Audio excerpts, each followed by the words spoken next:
We are Manila K-pop Club. We're a group of fangirls and friends who love K-pop. Join us as we talk about the best of K-pop over cocktails. This episode, we're going to be talking about our K-pop journeys. What do we like about K-pop? Which groups do we listen to? Which artists do we listen to? And what do we like about them? Their sound, aesthetic, style, lyrics, beats, everything about the group or the artist that we like. Okay, great. So hey everybody, we're the Manila K-pop Club.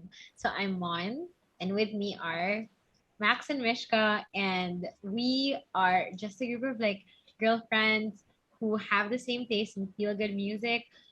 We hope you're discovering K-pop with us. And what we learned about K-pop is that it's not just a bunch of music, it's also culture. So welcome to tonight's episode. How did we get into K-pop? 2008 or 2007, I was into Kesha that time. And then I heard her version of Run Devil Run. It was a B-side track, but I loved it. And then I discovered that it was actually based on a Korean girl group song. So then I searched that Korean girl group song, and that was when I found out Girls' Generation.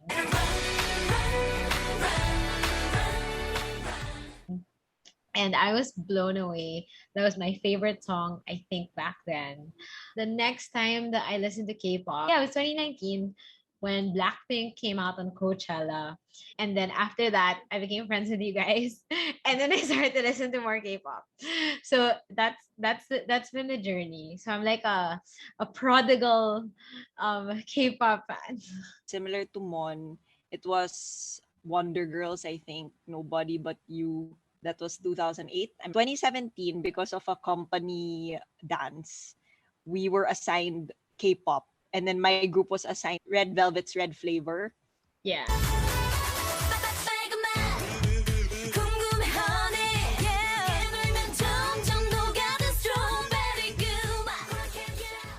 So that's how I got into Red Velvet.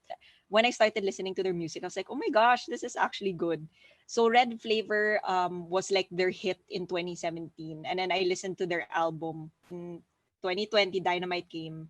And then that's where our BTS journey began. Technically, I'm like the latest one here that got into K-pop. Because like, parang I never really got the hype with like K-pop. Parang I was like, you can't even understand what you're saying. I don't get it at all. So I had all these like different genres of music. It was only in 2019, office mates who were really into BTS. So parang during lunch breaks, they would always talk about BTS and I would always just kind of listen, but I couldn't relate. So during one of those holidays, I was like on YouTube lang and then I saw The Boy With Love and then it said featuring Halsey. And I'm a Halsey fan, so that's what got me curious to listen to That's it what first. Because hooked I you was in. like, yeah, I was like, this is so cool. Like Halsey is in this video, and then the song Yeah. was actually super Good. It catchy. was so Yeah, good. I started exploring BTS from there. Then I found out they collaborate with all these other artists like Steve Aoki, and then they worked with Ed Sheeran on Make It Right, which is also such a catchy song. So parang I guess that's what kickstarted my K-pop journey. Like I was really not even parang I remember 2019 nga, I would tell people I don't like K-pop. I just like BTS. Like I eventually listened to Blackpink twice and then I think the K-pop fandom expanded throughout this quarantine period and I became more open to listening to other bands. So I could definitely say I do like K-pop. Like about what I like about BTS, I mean it's a given. They're very talented, their songs are very catchy, choreography is good, and then if you see them also in interviews, their friendship is very appealing Yeah. and they're very entertaining to watch. And yeah, parang BTS kasi has that really different edgy sound. I guess Mm. the best, not naman the best comparison, but if you were to put them beside GOT7, parang GOT7 sound is more of like typical Boy band. like traditional boy band sound, Yeah, but yeah. GOT7's like really good also. I think naman just jumping a bit na here. GOT7 naman they're super underrated because each of their members are so strong in terms of like vocals, dance moves, but mostly vocals. Parang Yeah. if compared to BTS, GOT7 has a more distinct sound, like per member, I like to think. Mm. So Yeah, yun lang. And then TXT naman, they're the same company as BTS, so different in sound, very edgy also. It's always so satisfying to watch like a TXT dance practice choreography, whether it's like, ano yan, yung Can We Just Leave the Monster Alive?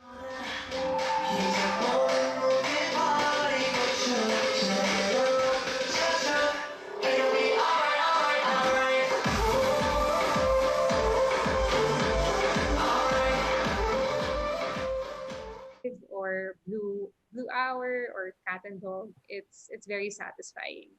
The K-pop sound that I go for. I like boy groups also, BTS, TXT, GOT7, and Shiny. So those are my top four. I feel like BTS has the best of both, best rap and best vocals. That's what I noticed. Mm-hmm. TXT is also very good, but I feel like Big Hit hasn't like given them rap opportunities that much. Yeah. Although Nice they're good. melodies though. They have really, Yeah, really nice melodies. A really nice yeah, sound. nice melodies and nice choreographies. That's an edge that GOT7 has. Like their rap is not super hardcore rap, but like it's like it also has a bit of Yeah, a that's so melodic rap. true. Um, so but in terms of their sound, generally it's more traditional boy band. Shiny for me, I like their sound because it's a bit retro, but they also have pop. They're kind of like the boy version of Red Velvet sound. I think that's how I would describe them. And they're both from SM Entertainment. So that's what I like in the boy groups. I mean, those are the groups that I like. For the girl group, so I only really listen to Red Velvet because I feel like they're the complete package. So Red Velvet, they kind of marketed themselves that they have two sides, the red and the velvet. So red is their pop side.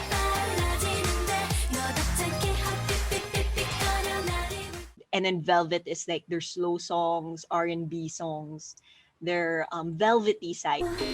우린 아름답고 참 슬픈 사이야 서로를 빛나게 해 마치 달밤처럼. With Red Velvet kasi I like all their songs. They have like for me a flawless discography. That's why they're also called the queens of the B-sides because even their B-sides are good.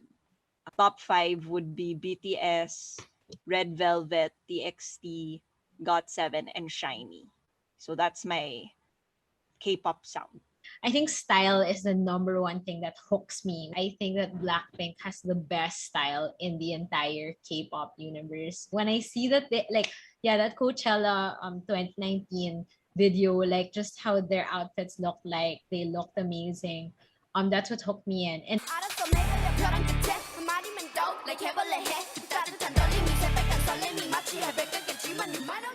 And then to follow na lang medyo yung sound and then the videos and etc.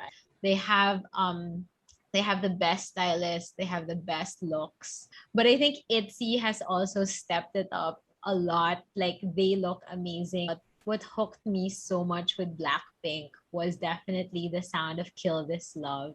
Like the trumpets and the blaring and That's the a good song. yeah, and the girl anthem, and then it's just like, and then how you like that kind of upped it, and I super loved how you like that, and then now, with ITZY, I do love In the Morning. Oscar worthy, got you fooled, playing innocent, but I mean, it also has like that almost similar just like power sound, and it's like girls are gonna rule the world, and I super love that. It's just so polarizing versus all the other sounds out there.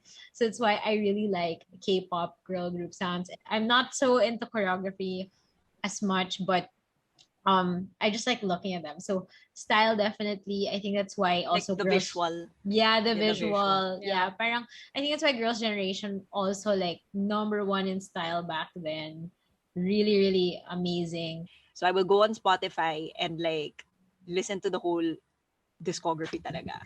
And I listen to the album, and then if I don't like the song in mga 30 seconds, I kind of skip the song. Out, yeah. So parang like, okay, I'm not really feeling this, so then I'll listen to the next one. So that's how I listen to them and build my playlist. So I just find new K-pop groups and just try to listen to their discography. And if I like certain sounds, then I add Go them for to it. my Yeah. Yeah, yeah. playlist. Or I could say I like a group. I also look into sound. Like for me, that's the one thing that matters. Like, parang is this a group that like I can listen to in my Spotify when I'm like working and whatnot. Mm. So it has to really have a catchy and appealing sound for me, and that's what worked with like um BTS, TXT, GOT7, Twice, Blackpink.